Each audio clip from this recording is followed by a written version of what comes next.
Next speaker is Michael Ayres. Not sure where Michael is sitting. Michael has really transformed the partnership that this university has with the work that he's been doing with Chelsea Football Club. I don't think any university the size of St Mary's could ever envisage having such a valuable partner in a club like Chelsea. So Michael, as you probably know, is the programme director for our Chelsea Foundation coaching degree, which will shortly be having hopefully having a top-up year, which will turn it into a BSc as well. And I think he deserves huge credit for the work that he has done on that. Michael tells me that he is the owner of 62 pairs of training shoes, which either suggests that he's a fairly manic runner and runs mile upon mile, or he's got a very tolerant wife and a very big wardrobe. He also tells me he's had lunch with Roman Abramovich, which may be partly behind the link that we have with Chelsea. But I'll say no more and hand you over to Michael for his talk. Michael, over to you. Thanks, John. We're going to go from something very scientific to something completely the opposite, so apologies for that. As practitioners in higher education, within education and sports coaching, we often use this term understanding, yet do we really and truly know what it actually means? So as an example, we will often use the word understanding in relation to knowledge, but those are different sides of the same coin. So hopefully we're going to explore today, how do we shift from knowing something to truly understanding it? And I'm sure we've all asked our students or young players that we've worked with to verbalise a response, and they're able to verbalise that response, but sometimes are unable to put that into action.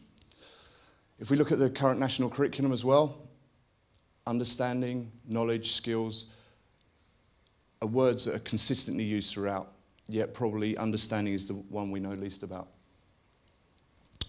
Now, if we take the work of German philosopher Grimm in 2012, he suggests that understanding is made up of the ability to grasp something and also see something. So by grasping something, he considers that as individuals we're able to understand the number of components there are in a complex system and the relationship between those components. And then moving on from that, the ability to see something is how we might anticipate changes in that complex system to maybe afford us more time for a specific behaviour outcome that we're after. Now, surprisingly, very little research has been conducted into the concept of understanding.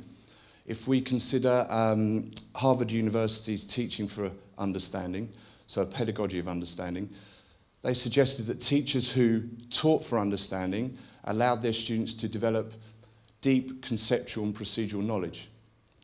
And a significant outcome of their studies suggested that those students were able to think more flexibly and were able to use their knowledge and skills in different ways, particularly when unanticipated challenges or problems arose.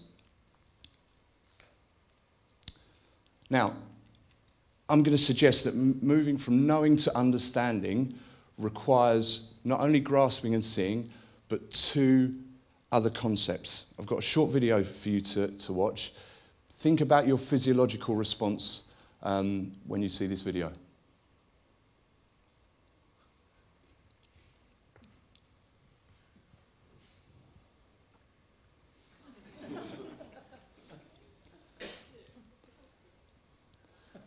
Now, lots of studies have shown if we even think about sucking a lemon, we have some sort of physiological response. So that might be, we might shudder, we might start to salivate, we might start to cringe. Now, that physiological response is a subset of resonance, and that ability to resonate, we would argue, is a subset of understanding. So, in order for us to move from knowing to understanding, we have to consider empathetic resonance and also this concept of embodied cognition.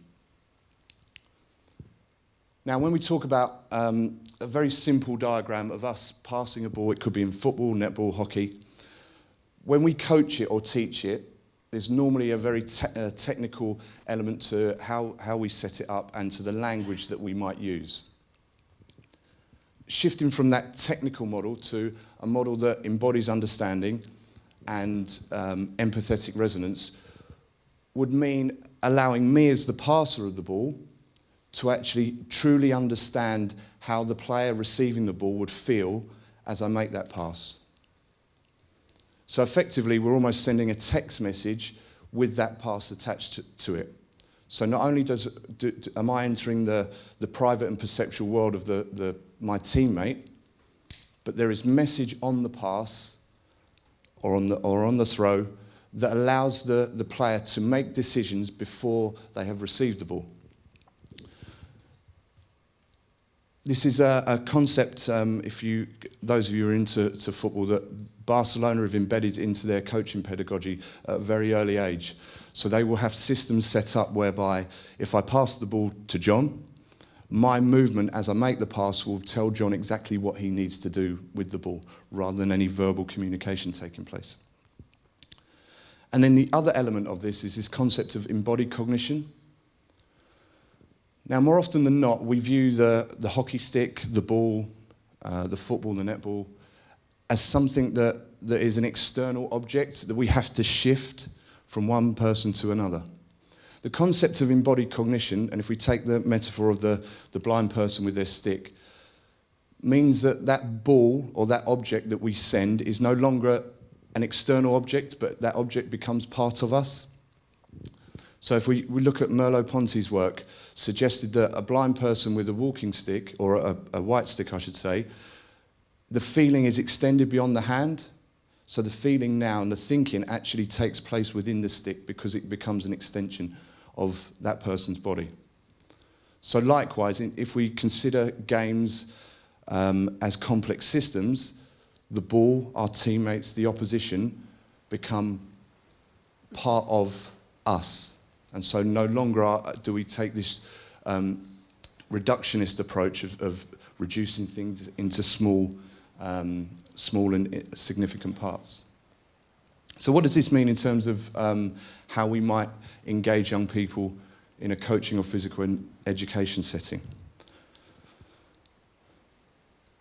I would argue that we need to move from this still very didactic, technical-based approach to an approach more concerned and centred around this concept of interactions, whether that's on a human level or on a physical level. So we would argue that the ability to develop relationships with our players and how that in turn might then help us improve our ability to understand embodied cognition and also empathetic resonance would mean that we would be able to generate a deeper and greater understanding in the young people that we work with today. Thank you.